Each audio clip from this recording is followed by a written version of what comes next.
کہ وَكَيْفَ تَكْفُرُونَ، تم کافر کیسے بن سکتے ہو؟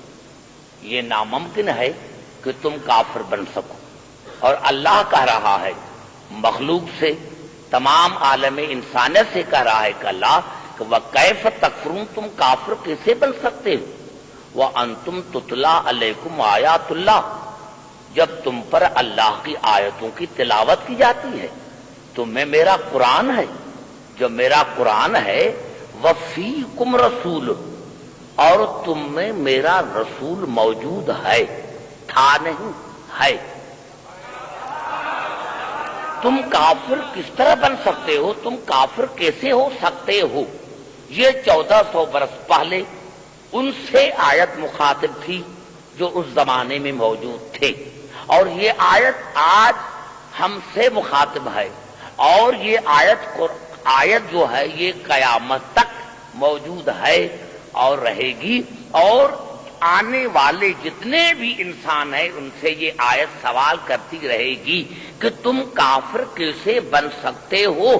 تم کافر کیسے ہو سکتے ہو جب تم میں قرآن بھی ہے اور میرا رسول بھی موجود ہے، تھا نہیں، ہے۔ جب ہے تو پھر ہے۔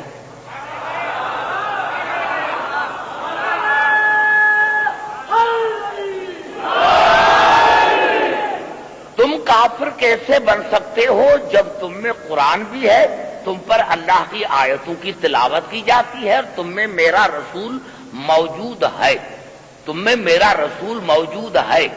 اور وَمَن يَعْتَصِم بِاللَّهِ فَقَدْ هُدِيَ إِلَىٰ صِرَاطٍ مُسْتَقِيمٍ، اور پھر جس نے اللہ کی رسی کو مضبوطی سے پکڑ لیا، جس نے اللہ کو پکڑ لیا، فَقَدْ هُدِيَ إِلَىٰ صِرَاطٍ مُسْتَقِيمٍ، تو یقیناً اس کو ہدایت کی گئی صراط مستقیم کی طرف۔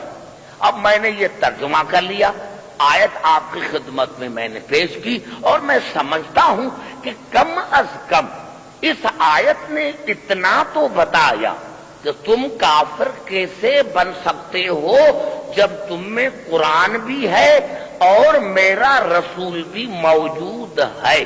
پتا چلا قرآن نے اتنا تو بتا دیا کہ جس نے بھی دونوں چیزوں میں سے ایک کو چھوڑا ہے وہاں ہمیشہ کفر کا اندیشہ رہے۔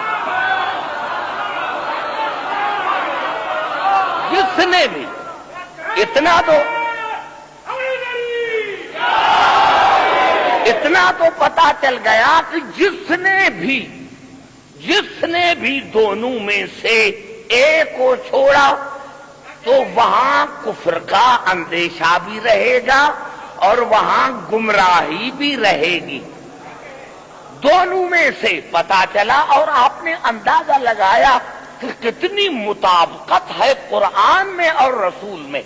قرآن میں اور رسول میں کتنی مطابقت ہے کہ اللہ نے جو سوال پوچھا تھا، یعنی ہدایت وہاں ہوگی جہاں قرآن ہوگا، رسول ہوگا، صراط مستقیم پر وہی ہوگا جہاں قرآن اور رسول دونوں ہوں گے۔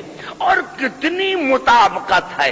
میں تو کہہ رہا ہوں کہ پہلے رسول کا ذکر ہوتا، بعد میں قرآن کا ذکر ہوتا کہ تم کافر کیسے ہو سکتے ہو جب تم میں رسول بھی موجود ہے اور قرآن بھی موجود ہے۔ لیکن یہاں اللہ نے پہلے قرآن کا ذکر کیا، بعد میں رسول کا ذکر کیا، پہلے قرآن کا بعد میں رسول کا۔ اور کتنی مطابقت ہے رسول میں اور قرآن میں کہ جب رسول نے بھی کہا تو یہی کہا کہ انی تارکن فیکم ثقلین کتاب اللہ و اطرتی اہل بیتی۔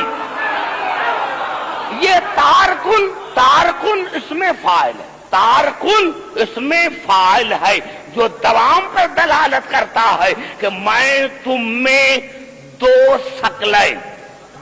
ثقلین چھوڑنے والا ہوں، قرآن اور میری اہل بیت جو میری اطرت ہے، جو میری اطرت ہے۔ میں اگر تم نے دونوں کو پکڑا، اب میں آیا یہاں اور آپ نے مجھ سے پوچھا،